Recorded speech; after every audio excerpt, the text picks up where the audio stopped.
We've reached the final phase of bolt removal. The seat belt has to come out in order to get to the bolt that's underneath of it. Of course, you have the same thing on the other side. That's currently covered by that vinyl over there at the moment. So we have the seat belt bracket for the buckle. Then we have another bolt with that plate. Of course, that has to come out on both sides, as we've already discussed.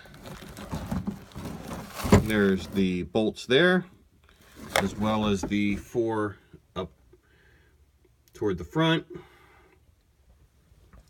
And then there's the one right up underneath of the gas pedal as well. All of those have to come out. Of course, the 2 come out that you already took out for the center radio holder. And then once all those are out and you've taken everything out of the back of the car, including the bumper, then of course you can see you get the separation of the body. So my lift is underneath of the rocker panels, and of course I did notice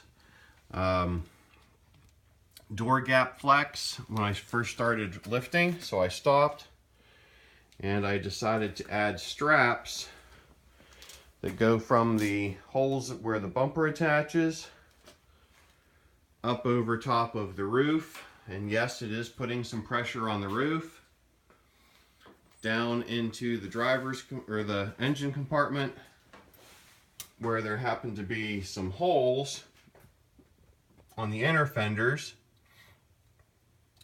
So I latched into there. I have a crisscross pattern. As you can see, it is putting a little pressure on the roof, because you can see the roof material is being squeezed some, but it's not super tight. So then we started to lift the body, and as you can tell, the engine is a little bit lower in the car now. As we mentioned earlier, you have the bolt there. You also have the bolt down there. That one belongs to the radiator. There's the actual one for the body. The front bumper does not have to be removed as long as you leave in the little side tabs, but the center bolts, those do have to be removed in order to remove those large brackets in order to clear the front valance. So now the body is free of the car. It was kind of interesting whenever we first lifted it, because the rear of the car came up with it, and then it slowly started to sag down because of the undercoating sticking it to the frame. So now we just have to keep on lifting it up and we'll be done.